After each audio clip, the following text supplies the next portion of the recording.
Meron ako ditong $0.0191 na nakapag-stay ako dito ng 44 minutes. Nakita nyo yun sa screen mga kaibigan. Welcome back to my YouTube channel mga kaibigan. Boss Pera Official nga pala to. And for today's video, may panibago tayong pag-uusapan at i-review isang game application from Play Store. So gamit na yung mga cellphone natin mga kaibigan. And disclaimer lang tayo, for educational content or purposes and syempre for awareness. Ayan. So guys, lahat ng sabihin ko dito is based on observations and real game experience sa application na to. So, ito nga pala yung Slime Treasure. So, meron ako ditong $0.0191 na nakapag-stay ako dito ng 44 minutes. Nakita nyo yun sa screen mga kaibigan. And yan mismo, ito mismo yung game mechanics ng Slime Treasure. So, X ko lang siya para makita ko yung total na reward ko. So, by the way, ito ay bago ko lang na-install. Ayan guys, ngayong umaga lang. At yun, tinesting ko na agad siya. So, pwede nating i-search ito mismo sa Play Store mga kaibigan. So, try natin. Search natin Slime Treasure. Okay. Tingnan natin yung descriptions and syempre about this app. So, ito guys by Gainify Studio. Ito mismo. Mga kaibigan na ito mismo. Ngayon kung interesado kayo, kayong bahalang mag-explore ng application na to. Pero sana samahan nyo ko mag-review hanggang dulo. So guys, Slime Treasure, number of downloads, 0. So wala pa mga kaibigan. So bagong release nga lang talaga to. App support from Bulgaria. And then about this game, dive into the gooey glittering world of Slime Treasure. The longer you stay in the game, the more your collection grows each slime. So, March 9 na release.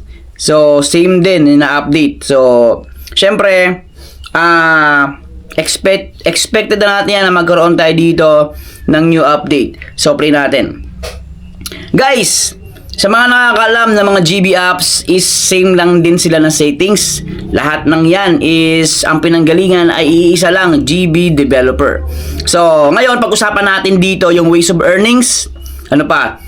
Kung ito ay tingnan natin yung advantage and disadvantages. Syempre, at pag-usapan natin dito yung withdrawal method nila. At syempre, check natin guys kung may potential nakitaan dito. Ayan. So, sa start, ito mismo yung kanilang main mechanics and then yung night session. Kaya na sa intro, pinakita ko sa inyo guys, yun na mismo yung pinaka game mechanics. And then night session na to is available po lang yan sa gabi. So obviously, night session nga ang tawag. Ibig sabihin, sa gabi natin ito gagamitin for farming. Ayan mga kaibigan. So, dito nakalagay earn more while you sleep. So habang natulog daw yung users is pwedeng makapag-farm. Paano? Syempre basahin natin yung kanilang guidelines on instruction. Complete a 5-hour night session. Ibig sabihin 5 oras ang kailangan nating session or kabuuang session bago maging doble yung ating earnings dito. And suggested din nila na if you keep your phone charging during the night session, your earning will automatically increase by an additional 100%. So yan guys. So nasa inyo na yan kung gusto nyong subukan itong application na to. So X natin yan. Ngayon, pag natapos kayo dito sa kanilang pinaka main mechanics, start and night session, pwede tayong mag-proceed dito sa ayan. Nandyan guys yung withdrawal, nandyan din yung mga offers and yung referral program nila. And as of today, mga kaibigan, as of now, upon reviewing ko, mga kaibigan, is wala pa silang nakalagay dito na offer. So, nawala ditong category is offers, mga kaibigan, or offer wall. So, andito lang is yung withdraw. Yan, and then, yung referral. And by the way, mga kaibigan, yung get special reward is kailangan ilagay nyo dyan is ito. Ayan. And then, ilagay nyo po 4 na 2, 4 na 5. Then, send natin yan. So, ilan na aking current earnings? So, naging 29,111 coins na siya. So, 10,000 kasi yung reward bonus nila dito, guys, kapag nilagay yung code na yon.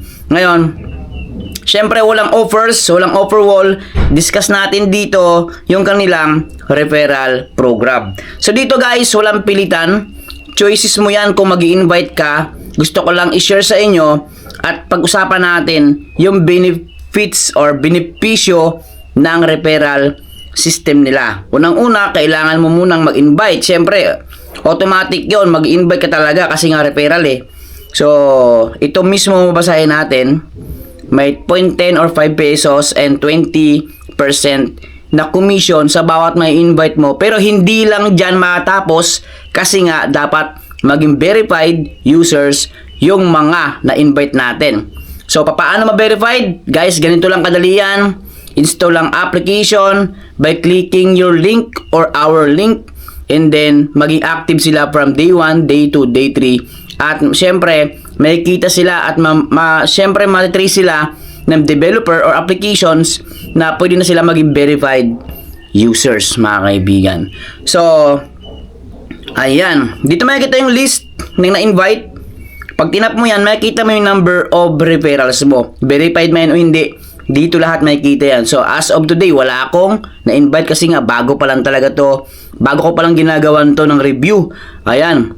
And then, syempre, by clicking, meron din tayong additional bonus dito, pero maliit lang, mga kaibigan. And, ang kagandahan dito, yung milestone. Ano yung nasa loob ng milestone? Pag tinap natin yung milestone, guys, number of referrals yan. Bawat number of referrals is merong kaakibat or katumbas na amount of dollars. Example na lang din, guys, kung meron kang 500 referrals o na-invite, mapa-verified man yan. Oh, yes, kailangan verified talaga dito, guys, ha. Sa base in my experience, kailangan verified. Yun ang kinakount nila. Kasi yun ang kumbaga gagawa na activity yun eh. So, yung activity na yun, yung mga session nila is maltrace nila at yun ang kinakount nila bilang verified users and verified referrals. So, example, yung 500 referrals, meron kang $10. So, ayan. And pag nag-withdraw tayo, proceed tayo, how to withdraw, tap natin ito. Dito guys, Matic, GCash yung ating papipilian. So, yung providers natin, GCash, Lazada, and PayPal. Ayan guys, so nakita nyo yan. Ito yung mga pangunahing ginagamit na e-wallets dito nga sa Pilipinas. At sa ibang bansa, meron yan, may Binance. By the way, yung Binance hindi na siya available sa Play Store, wala na siya. Na-open pa rin pero sa Pilipinas parang hindi na. Ayan guys. So, focus tayo sa tatlong providers na to, mga kaibigan. At 0.35 po yan ha. 0.35 yung kanilang minimum withdrawal or 20 pesos or 19 pesos. Depende yan sa palitan ng dolyares and ng Philippine peso. Ayan guys. So, masabi ko dito, yung pros nito or advantage nito guys, user friendly, libre download, wala tayong panooring ads na marami.